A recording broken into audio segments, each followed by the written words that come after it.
So on Twitter today, I came across some adverts about a party and their political platform.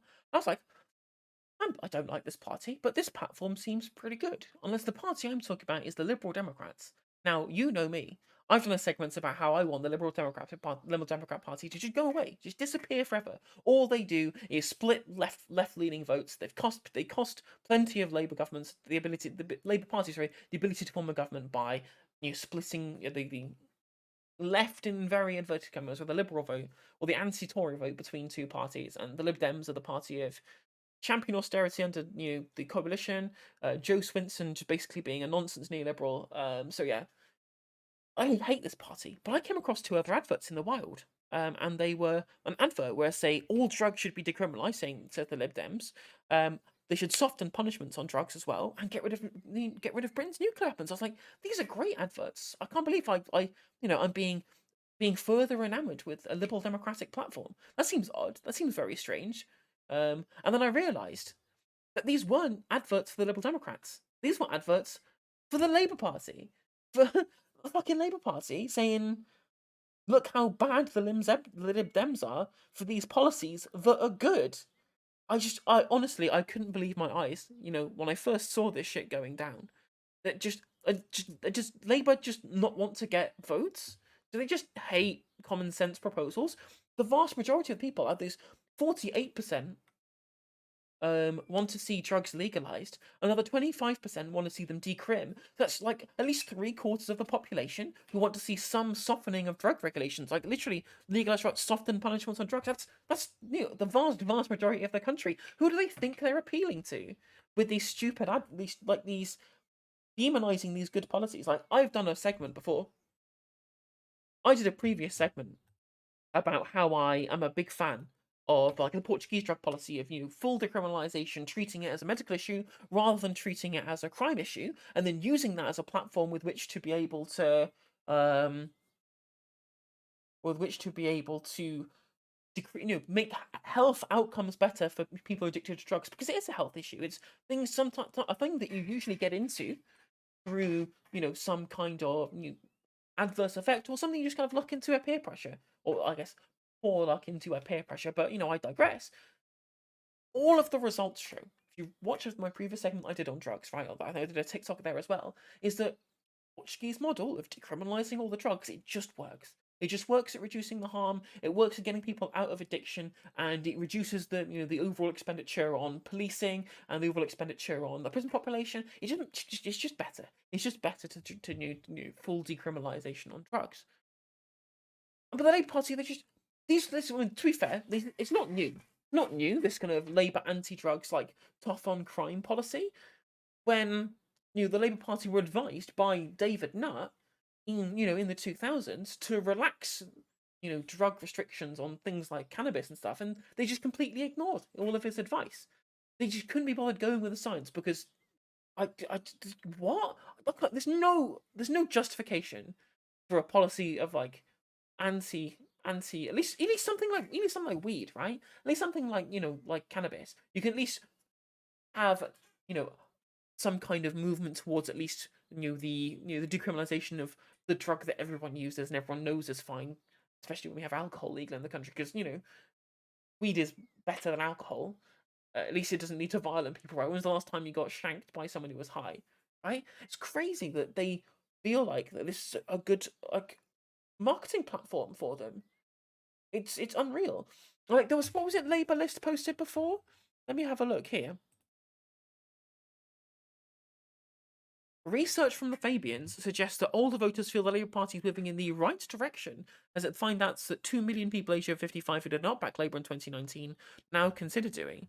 And when you actually read the article, it was 32% of people aged 55 thought Labour moved in the right direction, compared to 28% it was in the wrong direction, and 39% unsure. This is hardly like an overwhelming piece of one piece of market research that they've done about their policy platform and how it's going to appeal to people over 55. If anything, it shows that they probably don't have much high support, which clearly is the boomer vote that they're courting with all of this, authoritarian, pro-police, anti-drug, like pro-nuclear war propaganda, like new marketing that they're doing and changing their platform over to. It's trying to excise the demons of Corbyn, I guess. This isn't even a particularly strong mandate. It's almost like they don't understand the material conditions that people are living in the UK at the moment, especially pensioners, people who've retired on incredibly high defined benefit schemes that allows them to retire early with huge pension pots to be able to mess around with and have huge amounts of consumption. Because let's remember, I keep saying this, but young people are the lowest consumers. The 19 to 29 age group is the lowest consuming group in the UK, even more than octogenarians, right? But even less sorry than octogenarians, because have no fucking money. But all the boomers have retired on excellent pensions that they got back when good pensions were a thing. So much so that we now have to pay for their pensions because they were given pensions that were just a bit too lucrative at the time, right? But these people, these are homeowners. These people benefited from the demutualization, the liberalization of the markets, and the liberalization of the economy under Thatcher. They were the big benefactors of the end of the social democratic consensus. They were the benefactors of that. They've gained so much asset wealth, especially through easy access to home ownership, because that's what it was like at the time, unlike now, right? So their material interests are never going to be in voting for at least any kind of left wing movement. So if they're trying to court this voter base with whatever fucking bullshit that they're peddling, it's either not going to work or means that they've literally just become the Tories. Like, there's it's incredibly difficult for people, especially young people, to have any political party support when no one cares about courting their votes anymore. It's all just this mythical, you know, like idealized rural Little Englander swing vote middle class person, homeowner or whatever, that they're trying to, win over with any kind of these policies, and then they'll try and do that, and then you'll speak to this person, and they'll go, well, no, I don't feel like voting for Labour because they won't tell me what a woman is or whatever. It's just it is like apocalyptically stupid political messaging. I cannot stress how dumb this is, considering how like not even the market research that they're doing, that they're presenting as being this positive step forward, not even that has an overall majority people who actually think more positive of the Labour Party under Keir Starmer from that age demographic. Whereas if we look back at the research that I was showing previously, only 23% of voters under 55 said that the party moving in the right direction, and 28% said it's moving in the wrong direction. I mean, obviously, 49% of them are still unsure as well. So still, neither of these are giving glowing reviews either way. It's almost like that we're not really getting any kind of proper policies from Labour, no proper opposition, nothing other than maybe do a windfall tax, and will support the Lords in the House. In the House of Lords will, abstain on the crime and policing bill and the voting bill and let them pass through the House of Lords. Like what the fuck is happening? What the hap is fucking? I honestly, I'm at my wits' end trying to deal with this current iteration of the Labour Party, because they don't care. They just seem like they want to excise any kind of left wing thought almost out of spite. It just seems very spite driven. It doesn't feel like, when you have market research like this, it's hardly like this is a glowing review of the policy platform or some kind of huge mandate for continuing the kind of things that they say that they should be doing right now. I've been in arguments with people trying to talk about Blair like he was some kind of saint, right? I was in this. People are just like, "Oh, I wish we could have Blair back." In some in the comments previously, let me bring up this thread. Literally, someone saying, "Can I have Blair back, please?" Oh, when Labour owned the Tories, and then we had Jeremy. Like, obviously, with the time at which that we were dealing with PFIs and a housing crisis that's now been created by the lack of council house building by the Labour government, the new Labour government of 1997 to 2010. Which, if you watch my video, How Blair Failed, you'll see the knock-on effects that that's had nowadays. And they can't even admit that he was actually, they literally just lied to me and said, oh, unemployment was an all-time low, when, actually, unemployment was an all-time low under Harold Wilson, and then the next time was under Theresa May. So they literally don't live in the fucking real world. These people on the Labour right, they just don't exist in reality. And you can make legitimate criticisms of what happened with Right to Buy, and but as well should. But you can't make that same criticism about Right to Buy and then also criticize Blair. As you, let me that up a little bit so you can see that on streams. My sub thing's in the way, and not also levy the same criticisms towards the Blair government for not actually building the council houses to replace what was sold off by Thatcher. It's very, very clear to me that these people just they live in Fantasy Island and all they care about, or politics to them is just blue team versus red team. No policies matter, no actual material interests matter, nothing matters. It's just, I want the red team to win. Blue team bad, red team good. That's all it is to these people. And these people have the nerve to tell us that they're the adults in the room for wanting to have some kind of centrist political platform. Despite the fact that it's not really electorally viable because it doesn't actually show any increase in proper popular support anyway.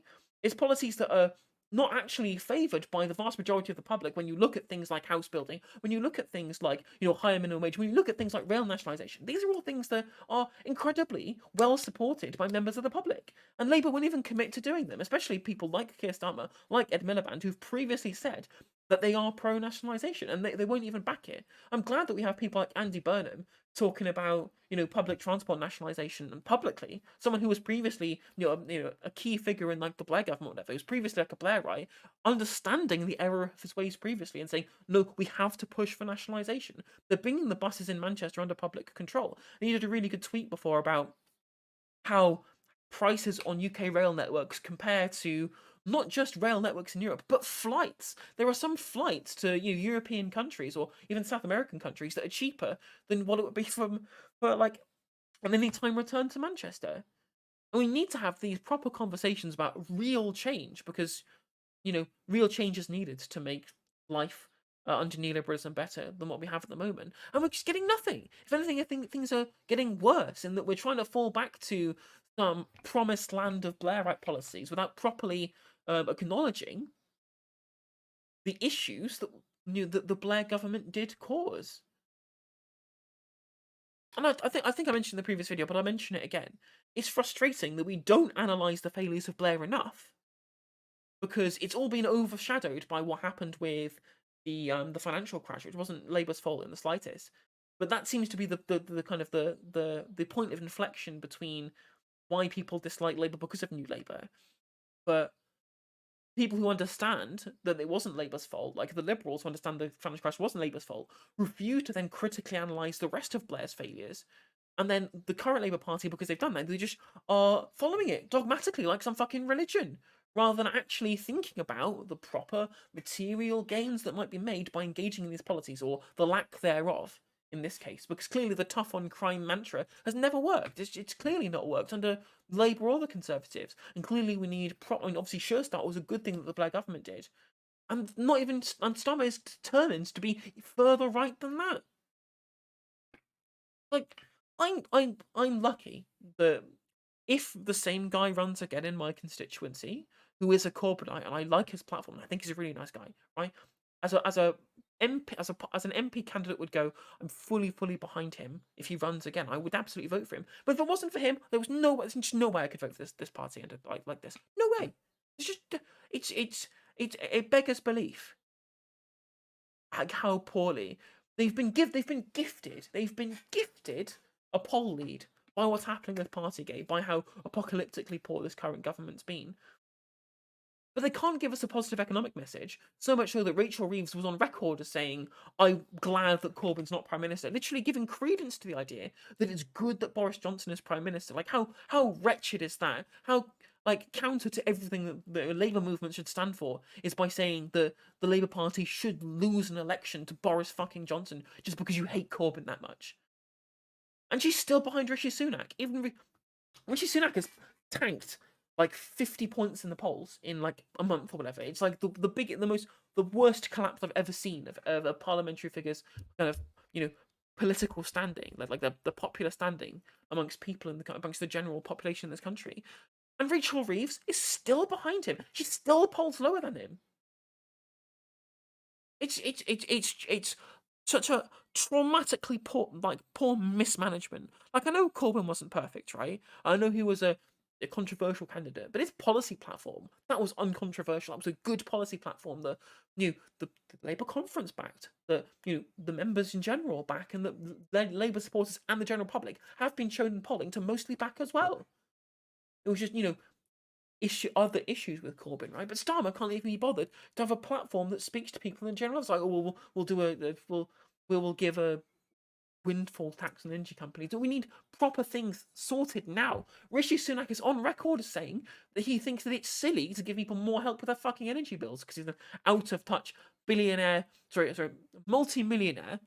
Let's be real. Let's be accurate. He's a multi-millionaire married to a multi-millionaire, completely out of touch. Can't even know it. Doesn't even know how to use fucking chip and pin, right? Like showing his debit card up to the barcode scanner like a fucking idiot, right? And he still polls higher than Rachel Reeves. Still polls higher than somebody who completely defames the previous leader, said that she's happy about what's happened under the current regime and is proposing no proper policy to be able to deal with the huge structural issues affecting everybody in the working class right now in this country. It's despicable. It blows my mind how poor the current leadership is, because I'm happy to concede. Obviously, I'm a leftist, but I'm happy to concede that maybe there needs to be some kind of centre ground to win over the electorate, at least to begin with, right? There needs to be some kind of mutual agreement between the left and the right Labour Party to, as a concerted effort, to get the Tories out and make fundamental change. But Starmer doesn't want that. Starmer wants total control. He wants to excise everybody who disagrees with him in the party. And considering what's happened now, that's what Corbyn should have done. Corbyn should have just got rid of them all. Fuck it. Scorched earth. I'm sorry, that's what we're getting under Starmer. No policies, no action, no charisma, and no desire with which to create some kind of common goal within both halves of the Labour Party. He just wants to get rid of them, and doesn't matter the cost, and pander to a bunch of boomers and leave young people, working people, poor people in the fucking dust. He doesn't care. I'm absolutely dumbfounded by the messaging that we're getting from this party, trying to place themselves to the right of the Lib Dems, also the right of the Conservatives on some issues. Like Wes Streeting, the guy who was the Shadow Health Secretary, who's met with American private healthcare providers, saying that he would be happy to there be even more private involvement in the NHS to be able to solve waiting times, right? Being described by these private entities as being a left-wing politician that they can work with. What does that tell you? What does that tell you about the current front bench that we have at the moment? Thank fuck for Angela Rayner. Jesus Christ. If it wasn't for her, literally, it would just be full of people that I despise. I'm so glad that she's at least there. And I understand that there's tension between the two of them. And she clearly is somebody who actually speaks to working people properly, right? It's just sad that she has to lend credence to a bunch of policies that are just not in the interests of anybody in this country. Apart from rural Little England, middle class potential swing voters. I'm at my wit's end. I really am. I'm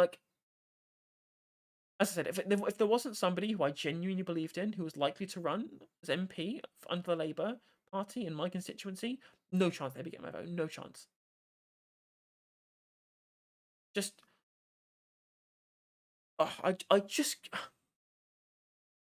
yeah, really, really, really difficult to comprehend, but it is what it is. It is what it is at the very least. Anyway, thank you very much for watching, future YouTube viewers. If you are enjoying this content and you're enjoying my channel, please consider subscribing and drop the video a like. It really is helping the algorithm, and leave your thoughts in the comments below. Click the bell, that will inform you when I go live, and it will tell you when I upload any new videos. And if you want to check out any more of my content, that'll be hopefully down this side of the screen, showing you any new other videos of mine that you can watch. And hopefully I'll see you on the next one. And if you want to catch me live, I hopefully see you there as well. And you take care, and I'll see you later.